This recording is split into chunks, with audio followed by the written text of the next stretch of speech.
السلام علیکم ورحمۃ اللہ وبرکاتہ۔ کیا آپ جانتے ہیں ایک دن ایسا بھی آیا جب خود حضرت جبرائیل علیہ السلام انسانی شکل میں نبی صلی اللہ علیہ وآلہ وسلم کے پاس تشریف لائے تاکہ ہمیں دین کا پورا خلاصہ سکھا سکیں۔ روایت ہے حضرت عمر ابن خطاب رضی اللہ عنہ سے، فرماتے ہیں کہ ایک دن ہم نبی صلی اللہ علیہ وآلہ وسلم کی خدمت میں حاضر تھے کہ ایک صاحب ہمارے سامنے نمودار ہوئے جن کے کپڑے بہت سفید اور بال خوب کالے تھے۔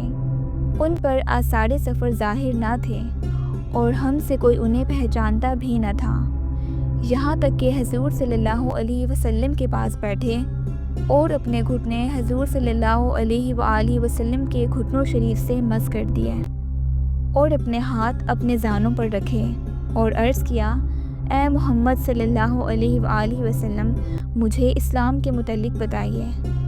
فرمایا کہ اسلام یہ ہے کہ تم گواہی دو کہ اللہ کے سوا کوئی معبود نہیں اور محمد اللہ کے رسول ہیں، اور نماز قائم کرو، زکوٰۃ دو، رمضان کے روزے رکھو، کعبے کا حج کرو اگر وہاں تک پہنچ سکو۔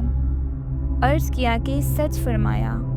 ہم کو ان پر تعجب ہوا کہ حضور صلی اللہ علیہ وآلہ وسلم سے پوچھتے بھی ہیں اور تصدیق بھی کرتے ہیں۔ عرض کیا کہ مجھے ایمان کے متعلق بتائیے۔ فرمایا کہ اللہ اور اس کے فرشتوں، کتابوں اور اس کے رسولوں اور آخری دن کو مانو اور اچھی بری تقدیر کو مانو۔ عرض کیا آپ سچے ہیں۔ عرض کیا مجھے احسان کے متعلق بتائیے۔ فرمایا اللہ کی عبادت ایسے کرو کہ گویا اسے دیکھ رہے ہو، اگر یہ نہ ہو سکے تو خیال کرو کہ وہ تمہیں دیکھ رہا ہے۔ عرض کیا کہ قیامت کی خبر دیجیے۔ فرمایا جس سے پوچھ رہے ہو وہ قیامت کے بارے میں سائل سے زیادہ خبردار نہیں۔ عرض کیا کہ قیامت کی کچھ نشانیاں ہی بتا دیجیے۔ فرمایا کہ لونڈی اپنے مالک کو جنے گی اور ننگے پاؤں ننگے بدن والے فقیروں بکریوں کے چرواہوں کو محلوں میں فخر کرتے دیکھو گے۔ راوی فرماتے ہیں کہ پھر سائل چلے گئے، میں کچھ دیر ٹھہرا۔ حضور صلی اللہ علیہ وآلہ وسلم نے مجھے فرمایا، اے عمر، جانتے ہو یہ سائل کون ہے؟ میں نے عرض کی، اللہ اور اس کے رسول صلی اللہ علیہ وآلہ وسلم جانے۔ فرمایا یہ حضرت جبرائیل علیہ السلام تھے، تمہیں تمہارا دین سکھانے آئے تھے۔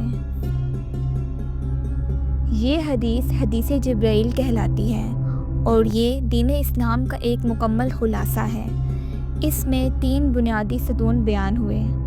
پہلا، اسلام، ظاہری عبادات اور ارکان جیسے کلمہ، نماز، روزہ، زکوٰۃ اور حج۔